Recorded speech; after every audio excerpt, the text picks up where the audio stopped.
episode of Lloyd's ASMR.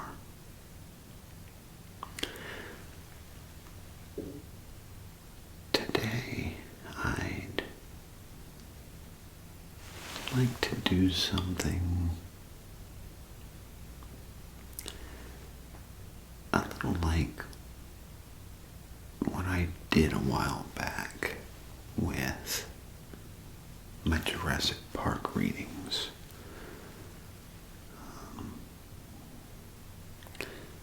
You see,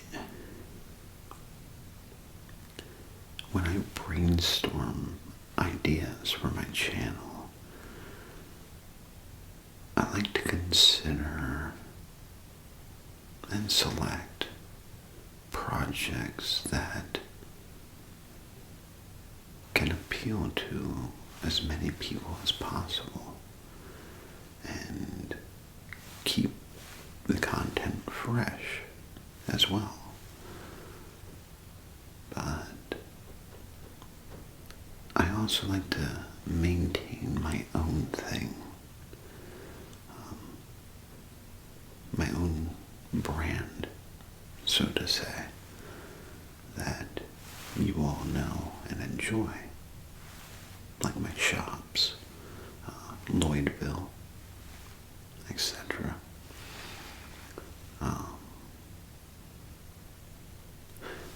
For a few months, I've been pondering how to integrate some literature into my channel. As many find reading and page turning to be relaxing, soothing, and even interesting. And I do enjoy reading on my spare time, so it kind of works, right? However, with the Jurassic Park readings, due to some cloudy copyright considerations and my desire to stay out of legal wrangles, reading popular contemporary novels such as the Jurassic franchise won't work, unfortunately.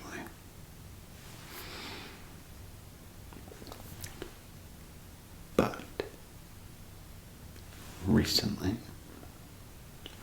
a subscriber and ASMR enthusiast suggested I do excerpts from contemporary novels from lesser known imprints, as well as maybe some poetry even. And I thought maybe that would be a good idea. That is, if the author of such novels, like the one I'm going to be sharing with you tonight, gives permission. And of course the quality of the writing is good. I don't want to have you all sit here and listen to readings that are just, so-so. But maybe this would be a good addition to my channel, kind of like when you go to a library when you're a kid. I think they even have adult readings, but But yeah, kind of like that, you know? Story time. You'll have to bring your own blankets, though, to take a nap. But, same concept. Therefore, in celebration of Lloyd's Library, which is exactly what this series is going to be called, I'm going to be reading a chapter, maybe two, from a book. This book.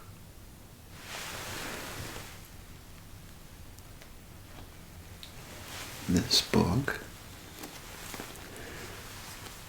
is written by my friend and ASMR enthusiast, Grayson W.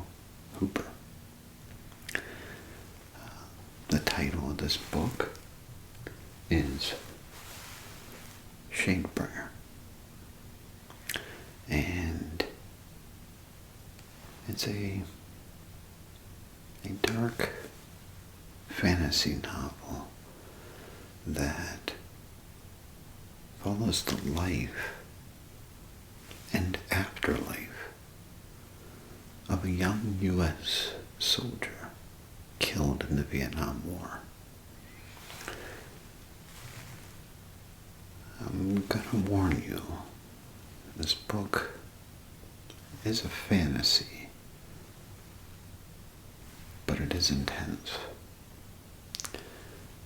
The early setting and plot pulls no punches in its descriptions of conflict during the Vietnam War.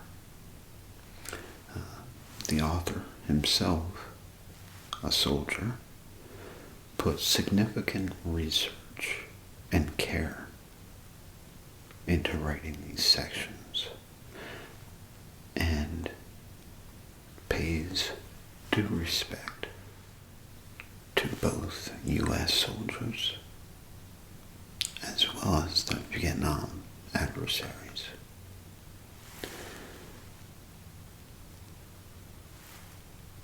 Let's take a look at the back.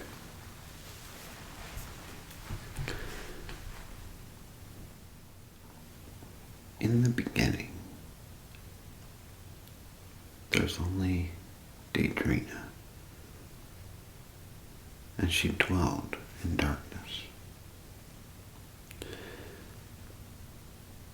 Clyde Robbins joins the U.S. Army in 1969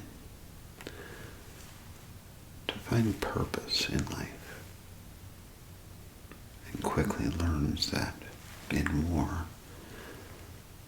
life is one's only purpose. But Clyde dies, like countless others before him, in a rain of fire and lead. And when he thinks it's all over, and the curtain draws shut on his final act, he awakens in the strange land of Erg and Dwell. He quickly meets a gruff German Luftwaffe pilot from the Second World War and a pudgy British doughboy from the First. Together they take Clyde into the heart of an ancient city ruled by a shadowy cult to settle him into his rigorous new existence. But the cult sages discover Clyde is a Shadebringer, a prophesized warrior capable of challenging their power, and the ensuing struggles bring Clyde to the realization that his afterlife is just another war. one he cannot lose. In this thrilling volume of the Shadebringer series, author Grayson W. Hooper introduces a vivid world of Cronenberg monstrosities, magic, soul-eating children, and the reanimated dead. The Land of Ergendwell is a fast-paced adventure flecked with savage humor, emotion, and true purpose. Friends worth fighting for.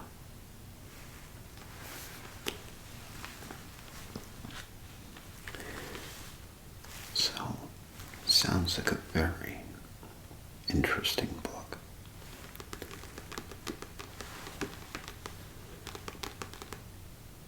Let's take a look at chapter 2. Maybe chapter 3, if we have enough time. And if you like what you heard, and if you like what you're about to hear, in the description box, I'll leave all the links to where you can find and purchase this book for your own.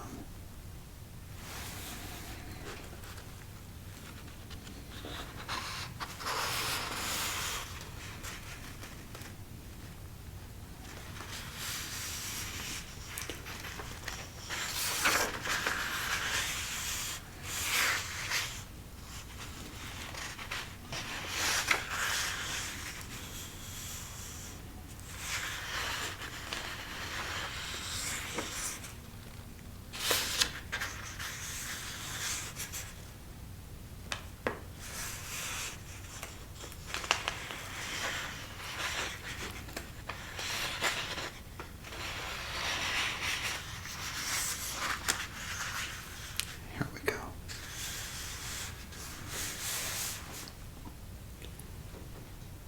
Chapter 2, Son of Partition. Give him a chance, Clyde. Nobody in this house is without sin. Jane Robbins.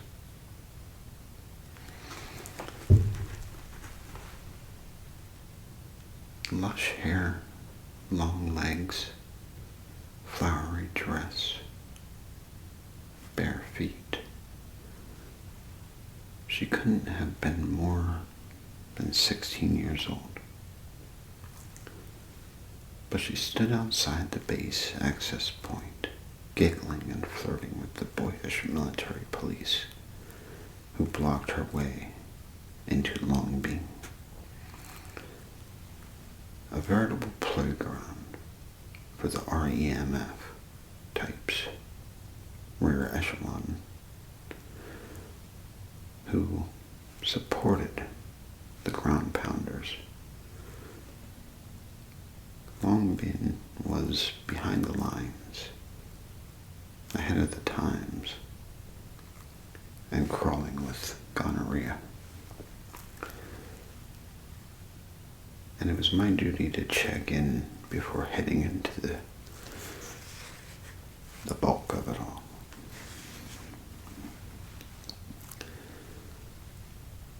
Little darling, you know I can't let you in here without a vendor pass, said an MP in a thick southern drawl. A sheen of pubescent grease on his face gleamed red as the girl begged and whined and twirled her dress. Fruit, fruit, yum, she said, and shook her basket of durians. Feed GI, help family. Just let her go, man. What's she gonna do? blow up the PX? The other MP winked at the girl and waved her through, despite his buddy's protests. She squealed and tottered in, hugging the basket. I stood beneath the droopy eave of a rundown bar, dragged down, a lucky strike, and watched as her look hardened, the smile now a line, and she strode with a purpose. "Morning," I said when she passed. Her eyes shifted to me for a brief acknowledgement, but not a speck of emotion or any words came back. She picked up the pace and gripped the basket. A slight twist in my gut urged me forward, and I set off after her. She must have known I was following her, because her walk became a jog. She turned down a street and homed in on a gaggle of soldiers milling outside the PX, the post exchange. She paused for a moment to root around in her basket. The twist in my gut intensified. "Hey, stop," I shouted. Startled, she looked back at me, then broke into a sprint toward the soldiers. "Stop!" I bolted and gripped my 1911 pistol. The girl glanced back again, her face a canvas of fear and desperation, and she tumbled to the ground. A pained squeak left her body as she bounced, and durians flew from the basket. But something else changed against the asphalt. She changed. Hand over foot in a frenzy at the round, light yellow object, and leaped upon it. The gaggle of soldiers jogged to her, shouting obscenities at me and laughing. She stood and turned to me, clutching something to her breast, tears streaming down her cheeks. Her tiny hands gripped a painted M67 hand grenade, with an index finger twirled around the pin. She locked eyes with me, and a faint smile creased her lips. "Help family," she said. I drew the 1911 up, staring down my arm and pistol sights. My body shook as every fiber of my humanity resisted the trigger squeeze. I had been in country 2 weeks and was yet to kill anyone. Was my first really going to be a sobbing teenager clutching a damn grenade? She popped off the safety clamp, and her finger blanched white against the grenade's pin. Electricity surged through my heart. My mind sharpened. stood still, and I fired.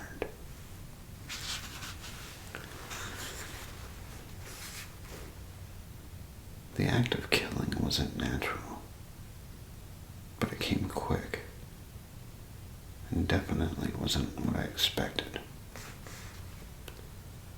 I had shot a 16-year-old girl with a Colt 1911. There was no glory or greatness in this. There was no pride. After she hit the ground, I ran over to her and squeezed her hand gently until her hold on the grenade and this earth passed. I could only watch the life run from her body as tears ran from mine. I cried as if she were my own daughter, bleeding out my arms. Soldiers stood around us and glared down at the spectacle in silence. Their mouths were agape. Even the grizzled grunts with 1,000-yard stares. An eternity passed until they stirred. Hardcore Master Sergeant gripped. A Master Sergeant gripped my shoulder. Buddy Holly here just saved our butts, said another young buck, a corporal. Apparently I looked like the guy, and the round had struck the girl's heart. In any other circumstance, I'd be on my way to a concrete box for the rest of my life, or an execution. Here I got a nickname. I thought of her parents. Would they wonder why she never came home? Did she have brothers and sisters? Maybe a boyfriend? I'll never know. But one thing I did know, I couldn't have let her pull the pin. But Christ, I shot a kid. Myself barely old enough to be called an adult. Was this going to be my legacy? No. Bloodlust didn't bring me to Vietnam, nor did any form of hatred. I was pushed here. I needed to come here for meaning, for something greater. And I found that meaning in a moment of horror. In those beautiful young eyes that I consigned to an early grave. A life among countless others, snuffed for naught, but the machinations of evil men thousands of miles away. I wanted so badly to save the innocent, the vulnerable, the meek, while I stood watching this nightmare. But no, a single simpleton from Pennsylvania stood little chance against the forces at hand. Story of my life, I guess. Regardless, I was determined to try. I finally had direction. One day can change everything.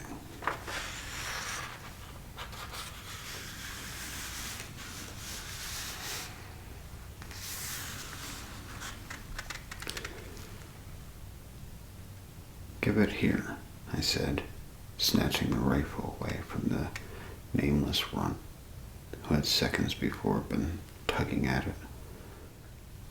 Damn drafties. I rolled my eyes and broke the upper and lower receivers apart in seconds and stripped off the plastic handguards like husking a stalk of corn. I arranged the pieces into neat squares on the tarp and waved my hands over them like a magician before gutting out the bolt carrier. Next came the firing pin and the retaining pin, which I pinched between my fingers. "Don't lose this," I said, with heavy emphasis on each speck of metal. "Otherwise, the whole thing is as worthless as you." Wide-eyed, maybe a bit too eager, the kid nodded and fidgeted with the toy leg parts as I watched. I gave the bastard a full 30 seconds before heaving a disgusted sigh, snatching the parts back and jamming the reassembled weapon into his chest.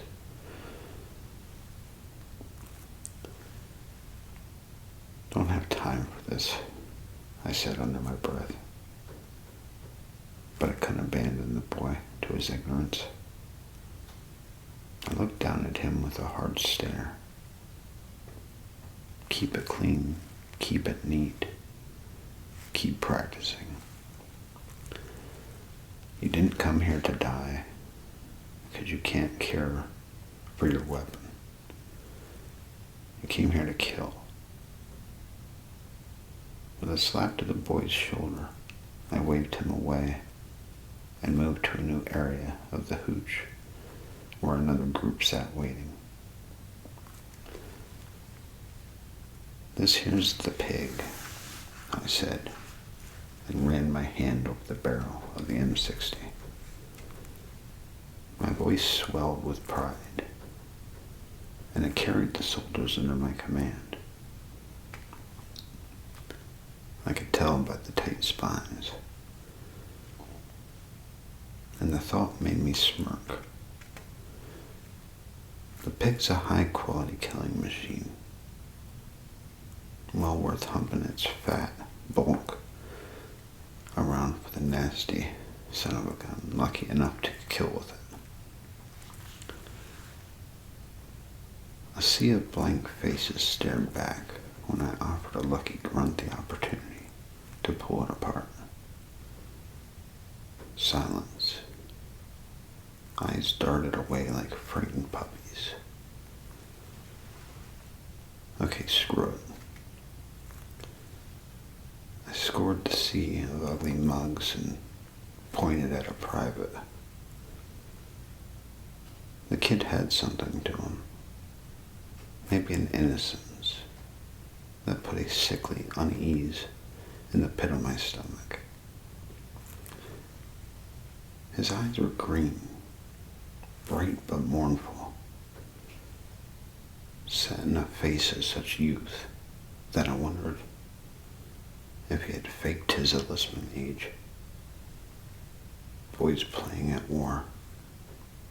Gonna have to take him down a notch.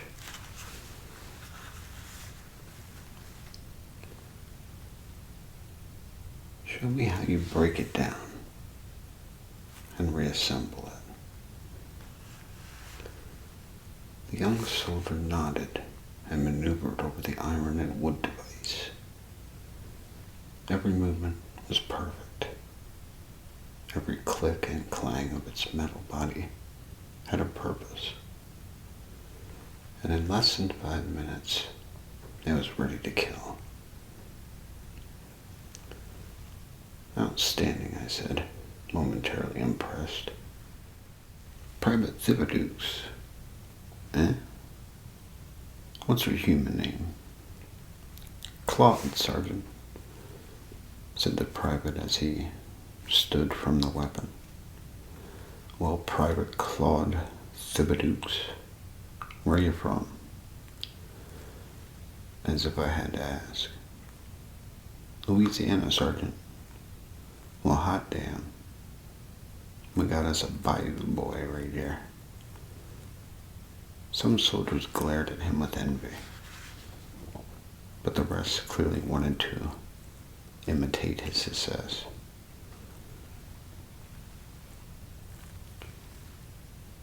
Why they got you carrying a 60, son? You can't be more than 120 pounds and a few potatoes. Fate, I guess, Sergeant. His shrug was quicker than his smile, which didn't quite come. I laughed and rubbed my chin. There was something about him that gave me pause. He was wise beyond his years and capable. War didn't deserve him. He didn't deserve war. I could only come to one conclusion. You're gonna die here, boy. My tone hadn't changed, but the kid could sense my discomfort. He looked at me, waiting for a punchline, but none came. I didn't sugarcoat my wisdom. In my mind, some bureaucrat had already stamped KIA in big red letters on his personal file. Why is that, Sarge? His voice was sturdy. He had heart. You're competent, thoughtful, and really good at your job, I said. That's just the nature of war, son. God can't make it too tough on our enemies. It's not sporting. Oh, said the private. The nice white ranch split level with the perfect picket fence was probably in flames in his head. Also, let me guess. I sized him up further, arms across my chest, and head to the side like I was solving a math problem. You just got married to your high school sweetheart, and you got a kiddo on the way. The private, deep in thought, nodded. Good guess, Sergeant. His pending non-existent took on a fresh and palpable reality.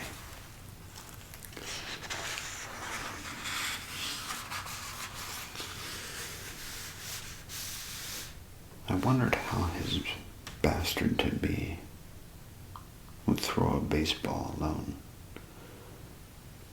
A flicker of sadness sprang from my heart, but I snuffed it, smashed it, and tried to forget it. I would not let myself get attached to these guys. Not here, not now. Thought so. I was pleased my intuition still served me. I got a sixth sense of humor, son. You'll see. Just keep your head down and prove me wrong for little Jimmy's sake. I left Bayou Boy to his thoughts and pulled a cigarette from my vest before trudging to the next group. So much ignorance around here, I mumbled around the plane. I took a quick drag and swept over the soldiers until I found my next target. Hey, dirtbag, you're doing it wrong. Clyde, your father and I miss you terribly. My eyes darted across Mom's cursive on the crinkled stationery as I puffed a cigarette. I dipped the ass end of the cigar in a small tin of brandy, took a heavy drag and cursed the letter with intermittent mutterings of bullshit. The others looked at me with every volley but said nothing. Papa Bear being Papa Bear. A large man turned from his duffel and shot me a disgusted look. Man, at least you get mail regularly. Sergeant Collins was a fast replacement after another NCO stepped on a mine a week back. I ignored the unwelcome comment and kept reading. Your stepfather is so proud of you. A particularly egregious lie that packed my gut with hate. Horseshit. A dude can stick his pride in the same place he stuck his drafty furrows. I snorted and put a round in his head in my imagination. Satisfying. The rest of the letter detailed taxes, the neighbors, war protests on television, my sick Aunt Minnie, the ex-girlfriend, corn, fishing, and our usual dire financial strains. I finished the letter, flipped it over to look for additional bullshit, crumpled into a ball, and set it alight. It billowed another layer of smoke into the crowded hooch, mixing with all sorts of others. Why are you so hard on your family? Said Collins, who had now fully engaged himself in my damn business for some reason.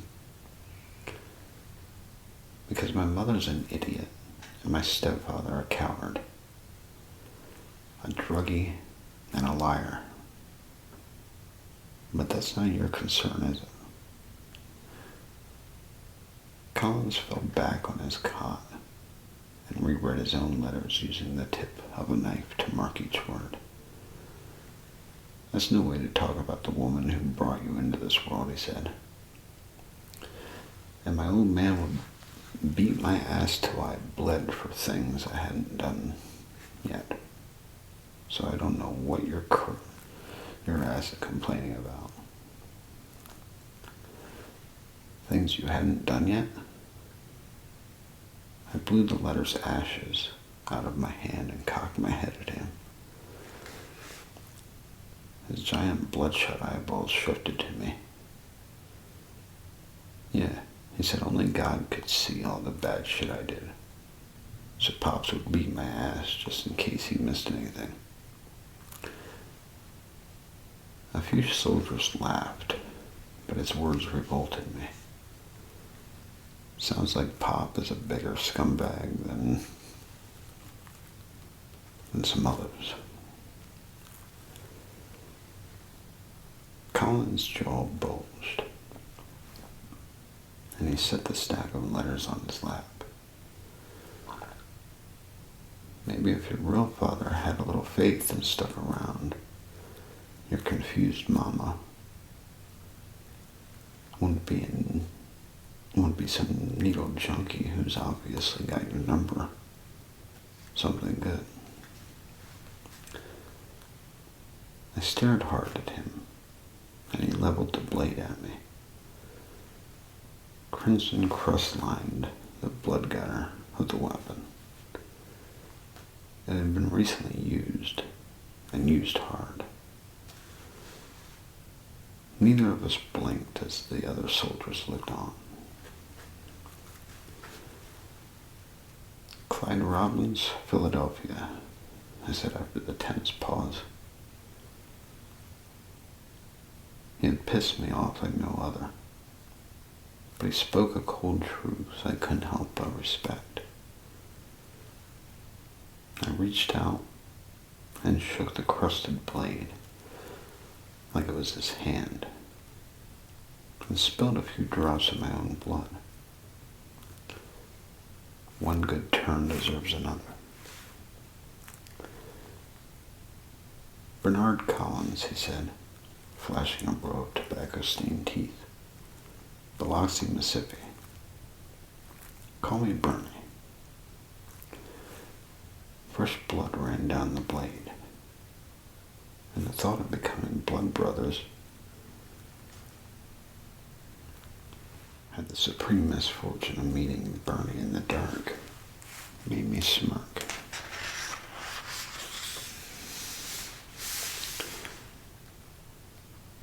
My new acquaintance looked down at my remaining cigar. Got an extra?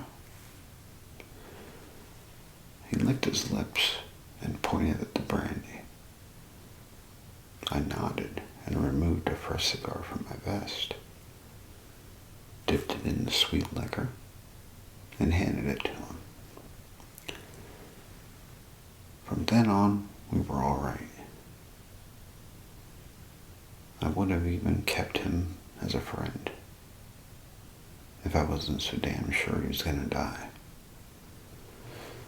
Regardless, it's mighty powerful what one cigar and some brandy can do.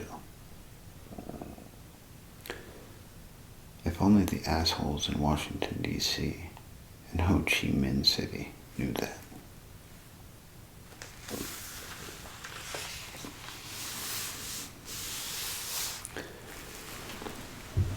So, that is Shadebringer, Book 1, The Land of Erkendwell, by Grayson W. Hooper. I hope you all enjoyed what you got to hear from this book. Like I said, it's very graphic. I actually had to change a few things as I was reading. Change a few words. There's some vulgar language, some other issues, but go ahead and check out this book.